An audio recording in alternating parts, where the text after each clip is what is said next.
The golden age of Hollywood was built on glamour and an iron contract of silence. Charlie Chaplin's underage brides, the fatal self-defense action inside Lana Turner's mansion, and John Wayne's uncompromising politics, the secrets that made these stars legends would today guarantee their ruin.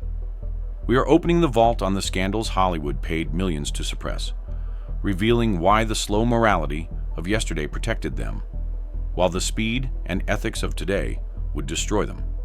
Prepare for the ultimate then and now audit. The genius and the minor. How age gap marriages would end the tramp. The Little Tramp was cinema's master of pathos and comedy, a silent film genius whose work spoke to the entire world. Yet, the story of Charlie Chaplin's brilliance is inextricably linked to a dark pattern of personal choices, a consistent attraction to relationships that began when his partners were barely out of childhood.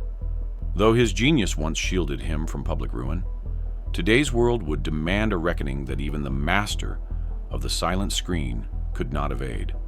Chaplin's fascination with young women likely stemmed from his own chaotic, impoverished beginnings in London, a childhood defined by abandonment and struggle.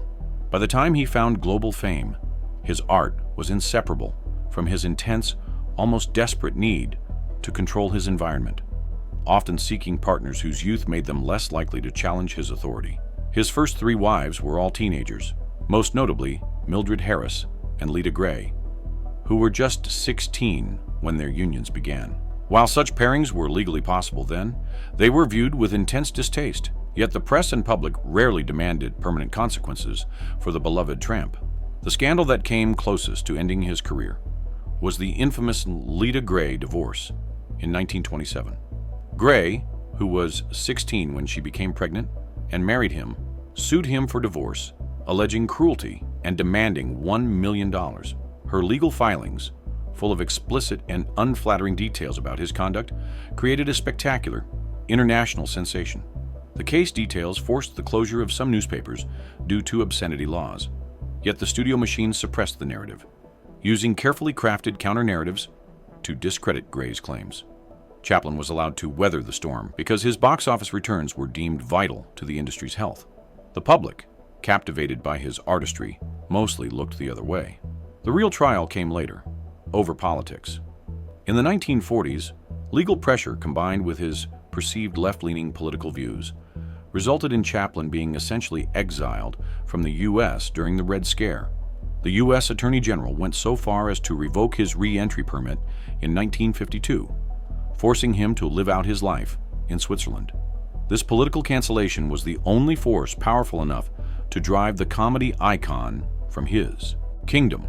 The brilliance that once seemed to render Chaplin untouchable would be his undoing in the modern era.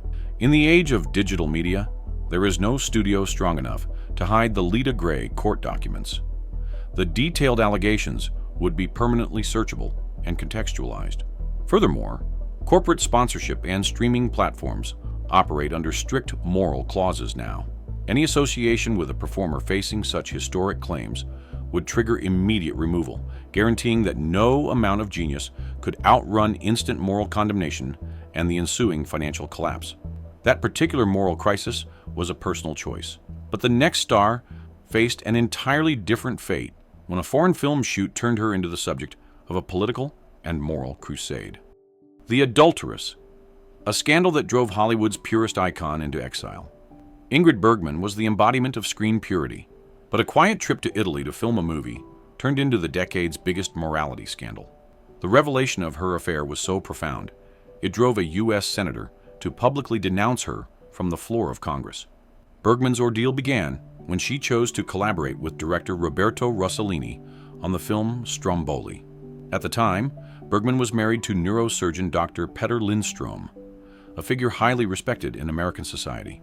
When the news broke that Bergman was pregnant with Rossellini's child before either party's divorce was finalized, the reaction was immediate, thunderous, and unforgiving. This was seen as a moral lapse of the highest order. The studio system had carefully cultivated Bergman's image as the virtuous wife, a counterpoint to the era's usual Hollywood decadence. The affair was viewed as a deep betrayal of the millions who revered her. Conservative groups and morality columnists seized upon the story, urging boycotts and turning Bergman into a symbol of moral collapse. The outcry reached such a fever pitch that a United States senator publicly denounced her as Hollywood's apostle of moral decline and free love. The American reaction was astonishing in its cruelty and scale. Bergman's films were banned in several states, and the major Hollywood studios, fearing the massive financial backlash, refused to offer her work.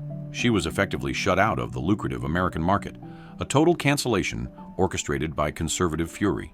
The industry imposed a 7-year professional sentence. This moral panic highlighted the era's hypocrisy. While stars like Errol Flynn were protected, a woman challenging conventional marital norms faced professional devastation. Bergman found sanctuary in Europe, forced to pursue independent projects abroad with Rossellini. It took nearly 7 years for American audiences to soften their judgment. Her triumphant, Oscar-winning performance in Anastasia in 1956 finally served as her grand re-entry into Hollywood's good graces. Bergman's story remains a stark testament to the unforgiving morality of that golden era. Today, her exile would not last 7 months. While initial condemnation would be fierce, the rapid, diffused media landscape and the acceptance of celebrity private life would mean immediate counter-narratives and new work opportunities from international and streaming studios, preventing the total professional blackout she suffered. This moral judgment was swift, but for the next star, the only thing that stood between him and utter ruin was his charm, which he deployed to survive 3 grueling trials. Errol Flynn vs. statutory misconduct charges, the charm that defeated the law. He was the definitive swashbuckler, all charm and swagger, but Errol Flynn's off-screen life was often darker than his screen villains. In 1942, a sensational trial involving 2 underage girls threatened to permanently dismantle his career. In 1942, Flynn was facing accusations involving 2 young women who claimed he had engaged in forbidden relations with them. The resulting trial remains a textbook example of how a studio-cultivated persona could overwhelm a court of law. The charges were so serious they could have led to a lengthy prison sentence, but the studio needed its star. Warner Brothers protected their asset. Their cynical legal strategy focused intensely on undermining the credibility of the young women, framing them as calculating gold diggers seeking fame and fortune. The trial quickly became less about the facts of the accusations and more about the star's heroic, glamorous persona versus the accuser's perceived motives, a dangerous tactic that was shockingly effective in that era. Flynn was his own best witness. He took the stand and deployed the charm and romantic aura that made him a star, successfully positioning himself as a victim of circumstance. The defense even coined the phrase, "in like Flynn," mocking the serious charges while celebrating his perceived invincibility, a toxic cultural success that demonstrated the era's moral rot. The jury acquitted Flynn. The outcome was a stunning victory for Hollywood's old guard, proving that immense talent and irresistible charm could provide an impenetrable shield against consequences. He returned to the set immediately, the scandal already fading beneath a wave of studio publicity. Today, this legal outcome is unthinkable. The trial details would instantly become global digital headlines, and the defense strategy that villainized the victims would generate immediate and furious public backlash, destroying the career and reputation of everyone involved.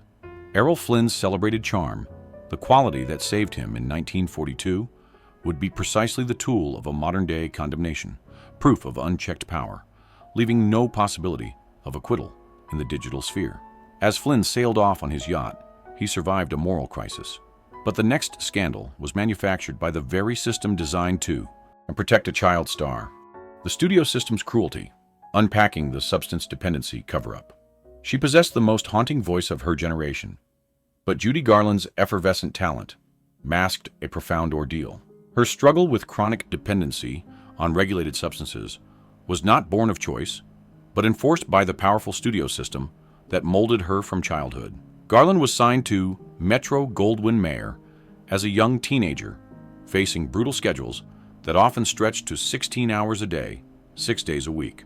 To ensure their young stars could maintain this impossible pace, to suppress their appetites, control their energy, and even dictate their sleep. Studio bosses and doctors routinely administered powerful pills. They were given amphetamines to keep them awake for filming, and then barbiturates to force them to sleep at night, often without the full knowledge of the performers themselves. This relentless cycle created a devastating dependency that plagued Garland for her entire life. The goal was chilling: to create pliable, exhausted performers who would follow orders without complaint. This was corporate exploitation, sacrificing a young girl's future and health for the studio's bottom line. When Garland struggled, the studio confined her to studio-run clinics, where dependency was merely swapped. This tragic secret was kept within the industry, shielded by non-disclosure agreements, and the widespread cultural acceptance of Hollywood's total authority over its performers. Today, such a cover-up would face ferocious legal and public scrutiny. The studio's actions would be viewed through the lens of child labor laws and corporate responsibility. The systemic pill-pushing would trigger massive class-action lawsuits demanding criminal and financial accountability for the executives involved. Every studio doctor implicated would lose their license. There is simply no parallel today for a major corporation engaging in the systematic administration of unregulated medications to child employees and escaping censure. Judy Garland's tragedy is a devastating reminder that glamour came at a staggering personal cost. Though she survived the worst abuses of the system to achieve immortal fame, her story serves as a stark line, dividing the impunity of yesterday from the accountability demanded today. This deep, systemic abuse stands in contrast to the star whose ideological stance placed him in direct conflict with a changing world. The Duke and the Doctrine. Could John Wayne's ultra-conservative politics survive scrutiny? He was the quintessential American hero. John Wayne embodied the ideals of the Western frontier, but his off-screen persona was a deeply committed, outspoken conservative whose candid views would today make him an unavoidable target of condemnation. Wayne's political commitment was an essential part of his brand. He played a key role in the Motion Picture Alliance for the Preservation of American Ideals, an organization dedicated to rooting out perceived communist influence in Hollywood during the height of the Red Scare. This political alignment made him a beloved figure to millions. Yet it meant his art and his ideology were always intertwined.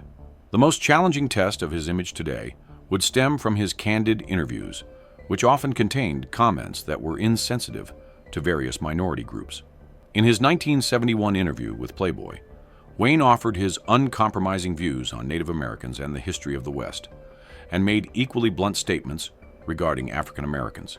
These comments, reflective of the less tolerant views of his generation, were highly inflammatory. In his era, these statements were shrugged off as the simple, unfiltered opinions of the Duke. He was protected by the cultural dominance of his persona. The slow media landscape of the time, combined with an ideologically aligned audience, allowed millions to willingly overlook his ideological shortcomings. He was, effectively, insulated. Today, those specific quotes would be captured, contextualized, and instantly weaponized across social media platforms, leading to a sustained cultural crisis. His films would face immediate boycotts from multiple activist groups, and studios would find his presence on a movie set a toxic financial liability due to his inability to garner mainstream crossover appeal. The very qualities that made him an icon, his uncompromising bluntness, would become the source of his cultural destruction. Every historical quote would be turned into a viral controversy, making continuous employment impossible. Wayne's survival rested on the fact that his fame dwarfed his controversy. In the modern age, where dialogue is instantaneous, the Duke would be unable to ride past his critics. The scrutiny of a political icon like John Wayne reveals how talent can be undone by ideology. We have seen that the cancellation mechanisms of the Golden Age were slow and often political. They allowed a giant like Chaplin to recover from the Lisa Gray scandal, or an ideological figure like John Wayne to remain untouched by his public opinions. The difference was scale. In their time, outrage was confined to the newspaper and the church pulpit. Today, it is an instantaneous, global swarm. The next story proves that public opinion, even a century ago, held a power greater than the law. The silent film star who became public enemy #1 overnight. In 1921, no star shone brighter than the beloved silent film comedian, Roscoe "Fatty" Arbuckle. But a single, fateful party in a San Francisco hotel would lead to a scandal so consuming, it became the first and most brutal mass cancellation in film history. The tragedy unfolded after a party in the late summer of 1921. A young actress named Virginia Rappe passed away a few days later, and Arbuckle, who had been in attendance, was immediately implicated. The allegations were sensational, turning the comedian into an overnight pariah before the legal system could even begin its work. The true engine of Arbuckle's destruction was the yellow journalism of the era, spearheaded by powerful figures like newspaper magnate William Randolph Hearst. Hearst, seeing an opportunity to sell millions of papers, ran daily, inflammatory front-page stories that convicted Arbuckle in the public mind. Facts were secondary to sensational headlines, and the narrative of the innocent victim and the depraved star was amplified relentlessly until it became an unshakable truth. Arbuckle was subjected to 3 grueling trials. The third trial resulted in a swift and stunning acquittal. The jury, recognizing the media persecution, even issued an unprecedented public statement regretting he had been so unjustly ruined. Despite his innocence being confirmed, the damage was irreversible. The Motion Picture Producers and Distributors of America, led by Will H. Hayes, immediately banned Arbuckle from the screen. This wasn't justice. It was an act of self-preservation by the film industry, fearing a public boycott. Arbuckle was forced to spend the rest of his short life working behind the camera under a pseudonym, unable to reclaim his fame. Arbuckle's destruction was a visceral demonstration of the fact that public opinion, fueled by biased media coverage, holds a greater power than any court. In the modern age, where a billion-person jury meets daily on social media, the same mechanism would ignite instantly. Arbuckle would not have 3 months of trials. He would have 3 hours of viral condemnation. The original cancellation serves as a grim template for today's crises. The tragedy of Roscoe "Fatty" Arbuckle is the ultimate story of censorship and media power. After being acquitted by a jury, he was nonetheless permanently banished by Hollywood. If you want more deep dive history and analysis of the Golden Age, please remember to subscribe and ring that notification bell so you never miss another untold story. The destruction wrought against Arbuckle was profound, but in a few short years, the same unforgiving public would turn its attention to the most intimate of domestic matters, dissecting the alleged family conflicts of Hollywood royalty. The memoir that canceled a mother, unmasking allegations of abuse. Joan Crawford meticulously constructed her image out of sheer unyielding will, yet years after her passing, that curated legacy was violently overturned by the devastating testimony of her own daughter.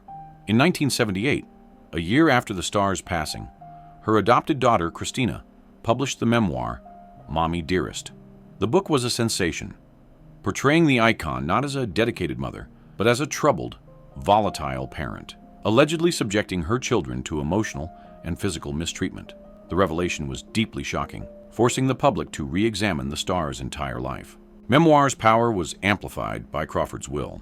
The star specifically disinherited 2 of her adopted children, Christina and Christopher. This cold, public rejection seemed to validate Christina's narrative. At the time, Mommy Dearest relied on print media and film adaptation to spread its message. While many of Crawford's contemporaries defended her, her artistic contributions were suddenly overshadowed by this deeply painful, private controversy. In the modern era, the dynamics of this conflict would be dramatically different. Allegations of parental mistreatment are now viewed through the sophisticated lens of generational trauma and child well-being. Christina's testimony would be a viral testimonial, making it virtually impossible for Crawford to continue working. The star would face immediate demands for apologies, wellness checks, and scrutiny from Child Protective Services.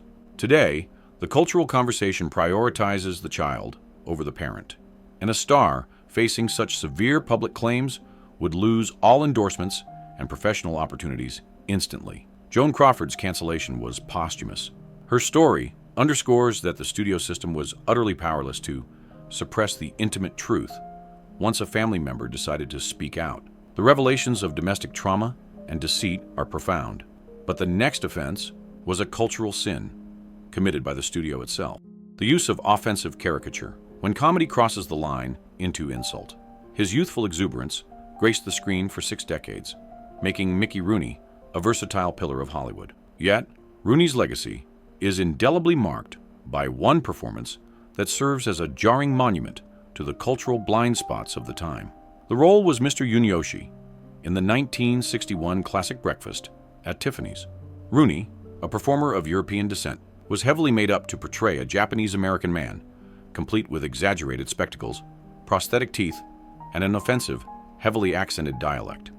It was a deeply insulting caricature, played purely for cheap comedic relief. At the time, this portrayal, known as inappropriate racial portrayal, sparked little widespread outcry from the mainstream. While Asian American groups voiced objections, their protests were largely ignored. The studio defended the role as part of an established, unfortunate tradition, believing the public cared only about the glamorous leads. Today, the scene is almost universally cited as an inexcusable example of cinematic cultural offense. The industry lacked the cultural awareness and minority representation necessary to recognize the harm of such a depiction.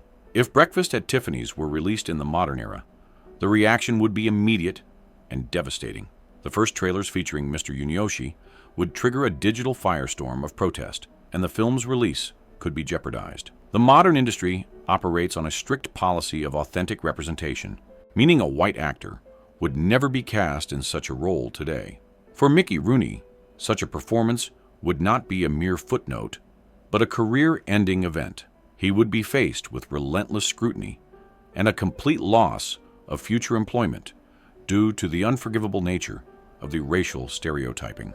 The modern audience demands that comedy not come at the expense of marginalized groups. This change in standards leads us to a case where a seemingly minor transgression was treated with disproportionate severity.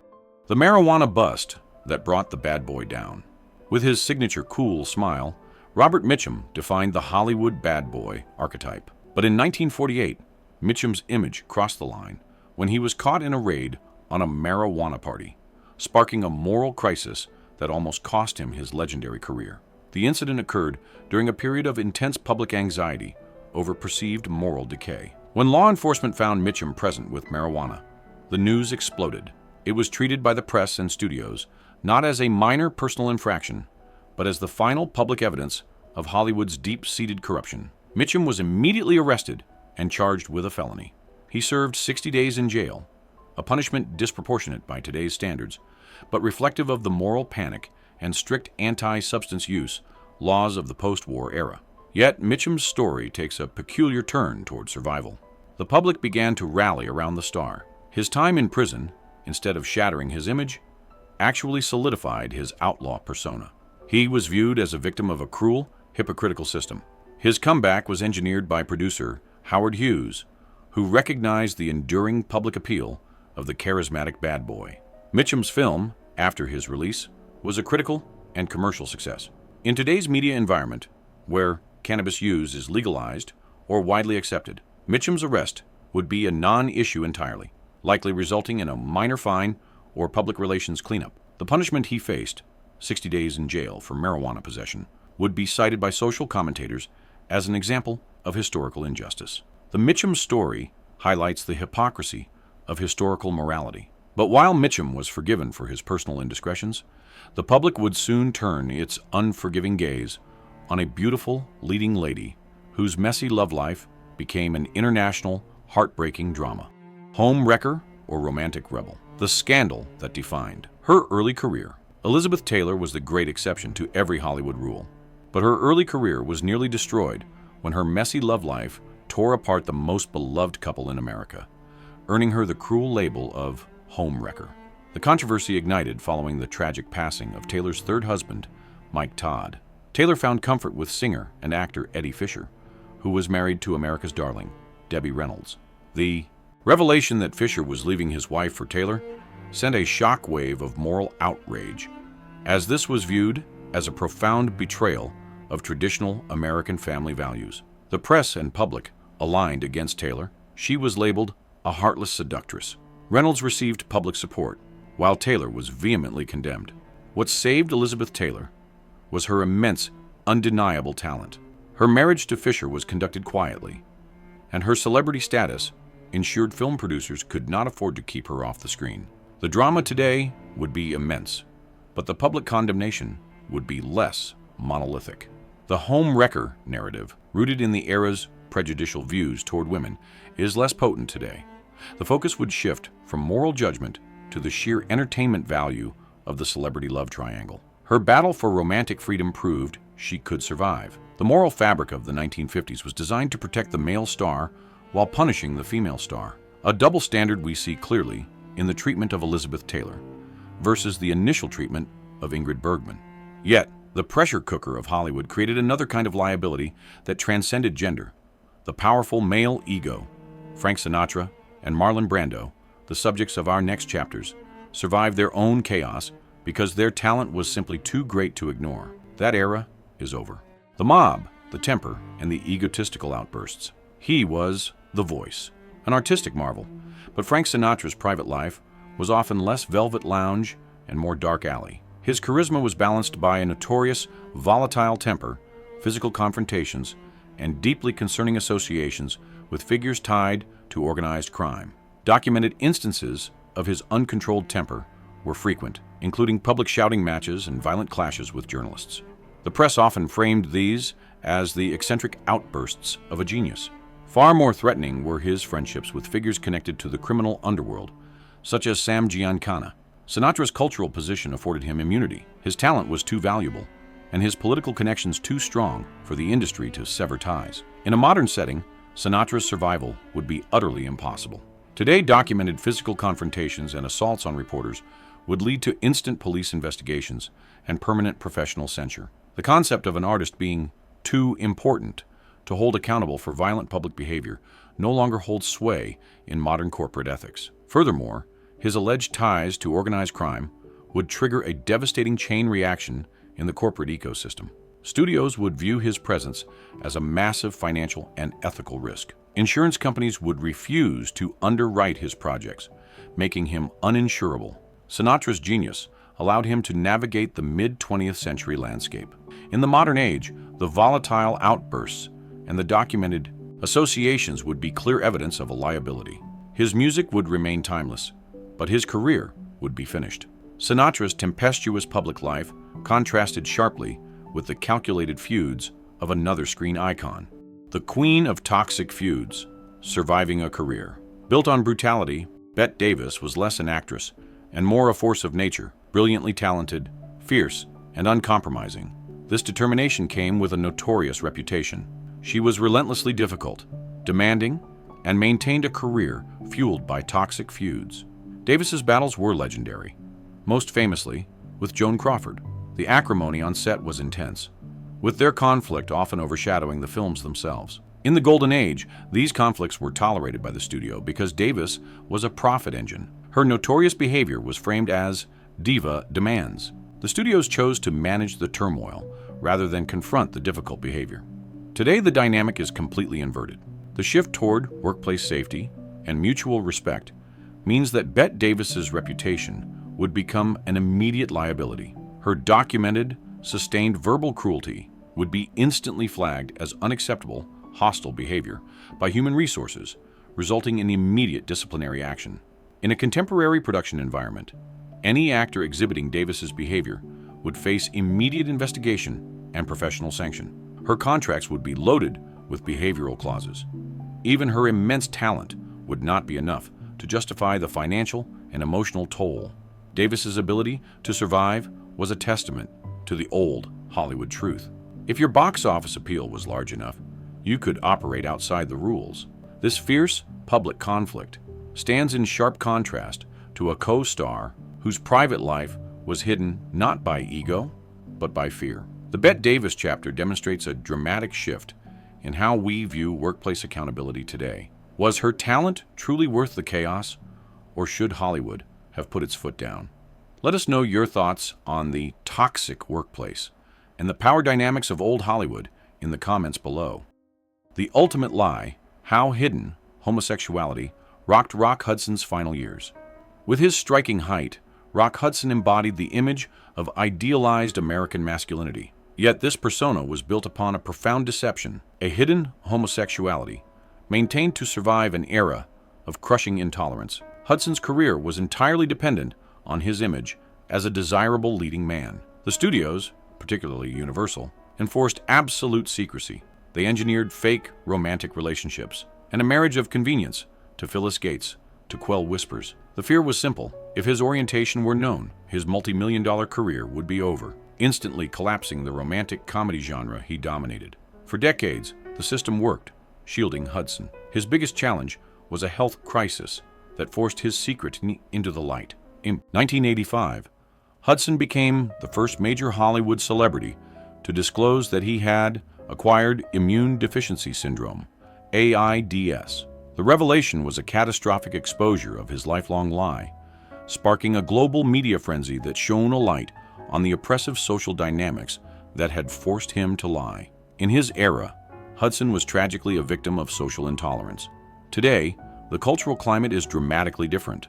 LGBTQ+ identity is embraced, and his true identity would be celebrated. If Rock Hudson were a young star today, he would be free to live openly. His illness would be met with compassion, not moral judgment. Hudson's story is not about a star being canceled, but about a star being imprisoned by the social strictures of his time. His courage helped pave the way for greater acceptance today. The constraints that held Rock Hudson in a prison of secrecy were social. The constraints on the next star, Orson Welles, were financial and professional. The boy genius who couldn't be tamed, the ego that got canceled. At the unprecedented age of 25, Orson Welles delivered Citizen Kane, changing the art of filmmaking forever. Yet, his boundless talent was matched only by his gargantuan ego, a refusal to operate within the studio system, which ultimately led to his effective professional cancellation. Welles arrived with a radical deal that gave him creative control, but the magnificent Ambersons proved to be his undoing. While Welles was away, the studio, fearing the film's unconventional nature and its length, brutally recut and reshot portions without his consent. This marked the true beginning of his exile. Welles refused to compromise and publicly challenged the corporate executives.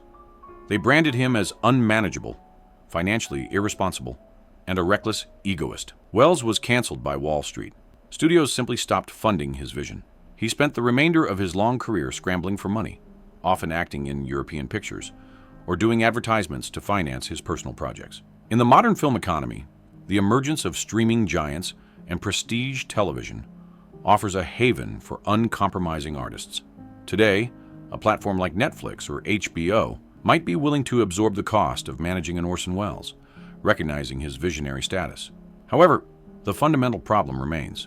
Welles' rejection of corporate oversight and his legendary extravagance still represent an immense financial risk. The corporate cancellation he experienced was, at its heart, about money, and no modern studio would tolerate his budgetary chaos without implementing strict, non-negotiable financial controls, which Welles would likely still refuse.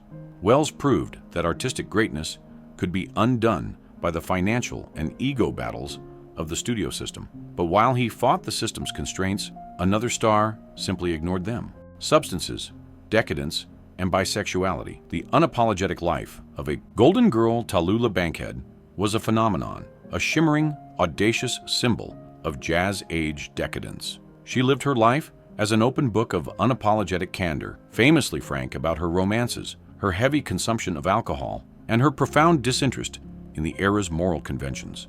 She was open about her romantic appetite and her attraction to multiple genders, once wryly stating, "I'm ambisextrous." Her heavy alcohol consumption and use of regulated substances were an open secret within her elite social circles. How did she survive? Bankhead was protected by wealth, social standing, and sheer audacity. She was not a product of the rigid studio system. She was an independent celebrity. Her behavior was viewed as the exotic eccentricity of a true celebrity, not a moral failing.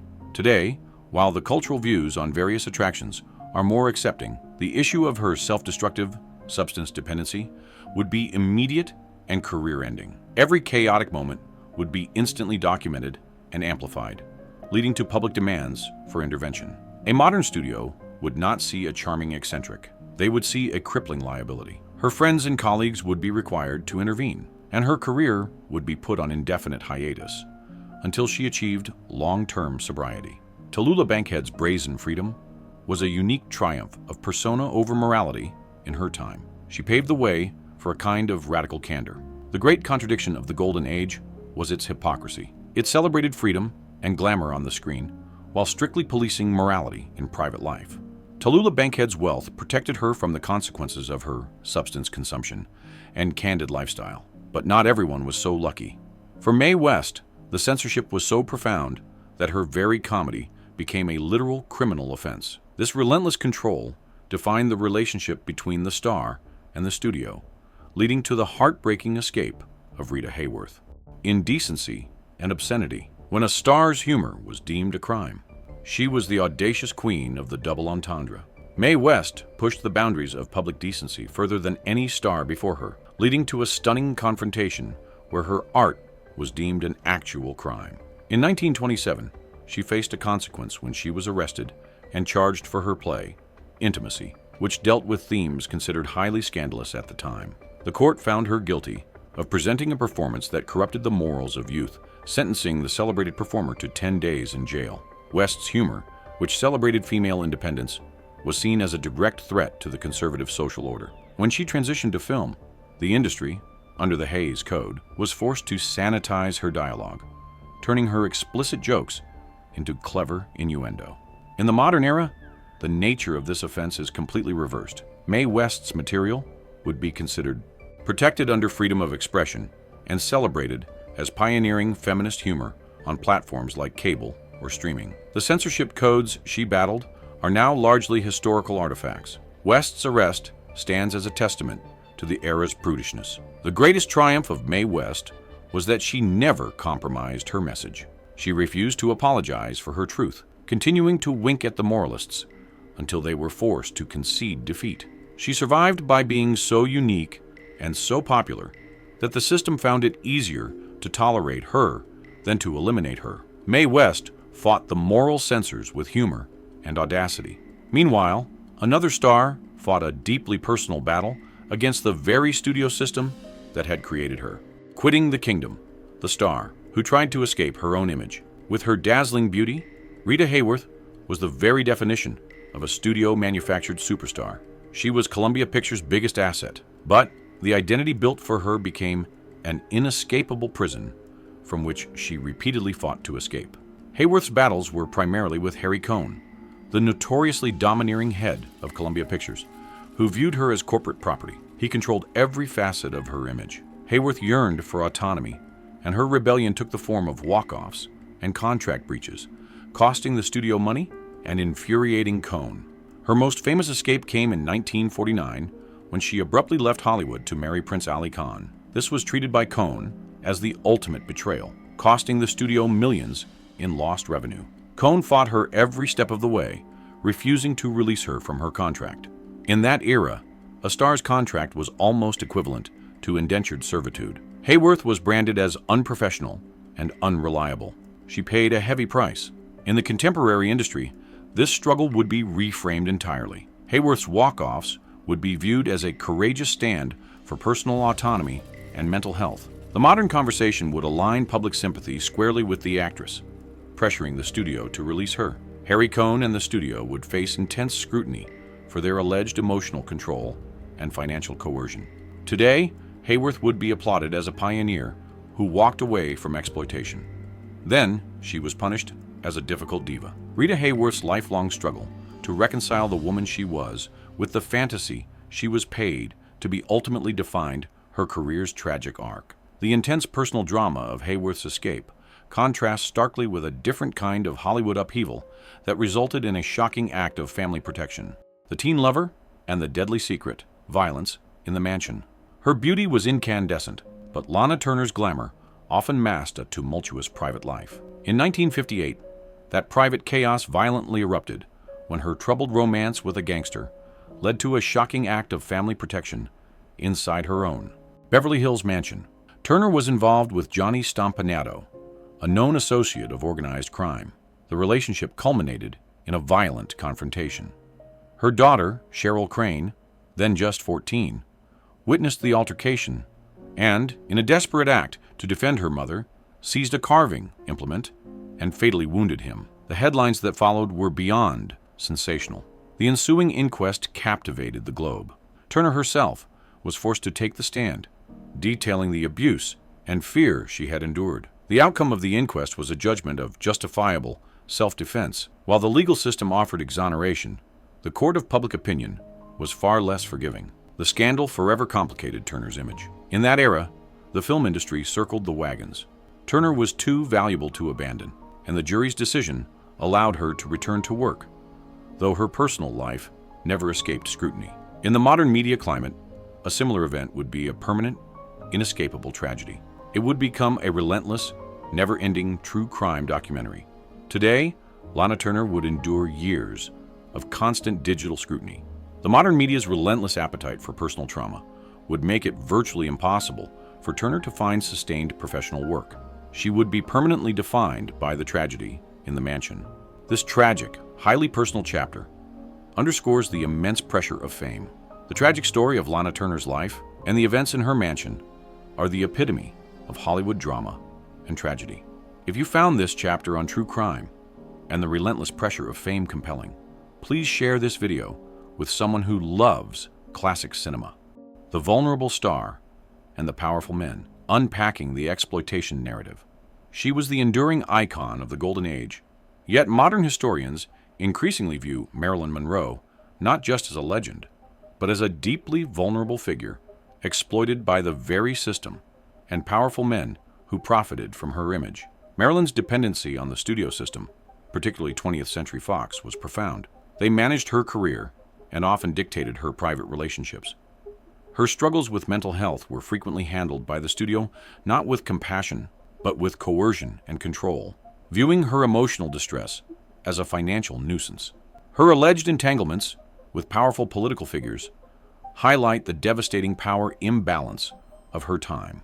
The personal agency of a female star was often secondary to the needs and desires of powerful men, a dynamic the studios actively fostered to maintain control. In the mid-20th century, the prevailing narrative focused on Marilyn's perceived instability, portraying her as the cause of production chaos. In the modern age, the cultural conversation has shifted dramatically.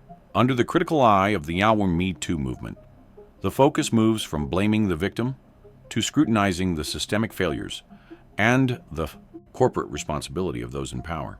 Today, a studio that consistently mishandled a star's mental health issues would face catastrophic ethical and legal fallout. The contracts, the control, and the alleged manipulation would be seen as evidence of gross corporate negligence and workplace mistreatment. Marilyn Monroe's final years were marked by chaos and tragedy. In the modern era, the industry would be forced to confront the role its own structure played in her life. Her tragic story has become a potent symbol of the price paid by talent when unchecked power reigns supreme. The vulnerability of Marilyn Monroe stands in sharp contrast to another giant who wielded his own power, that of transcendent talent, to excuse a lifetime of disruptive, unprofessional chaos on the set. The method man's unruly behavior, a career of unprofessionalism and resistance. He was a singular, transcendent genius. Yet Marlon Brando was equally famous for a chaotic professional life, fueled by his refusal to conform, marked by legendary tardiness, constant resistance to direction, and a pattern of unruly behavior that would today lead to swift professional termination. Brando's genius granted him unprecedented latitude. Stories of his on-set antics are legion. He often refused to learn his lines, improvising wildly or forcing co-stars to read his dialogue. He was notoriously late, costing studios massive amounts of money. On the set of Mutiny on the Bounty, his disruption contributed to the film becoming infamously over budget, nearly ending the director's career. In his era, this unprofessionalism was tolerated. The studio's calculation was purely economic. The magic he brought to the screen was so valuable that it excused the financial cost. His talent was the ultimate insurance policy against his terrible behavior. However, in the modern film industry, the rules have changed dramatically. The financial stakes are higher. Brando's habitual tardiness and open disrespect would be deemed unacceptable conduct and a massive financial risk.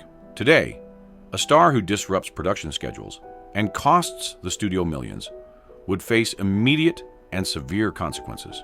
His contracts would be terminated, and he would be sued for damages. The modern industry prioritizes professionalism over the volatile, artistic whims of any single performer. The talent, no matter how transcendent, would not excuse the constant breach of professional conduct.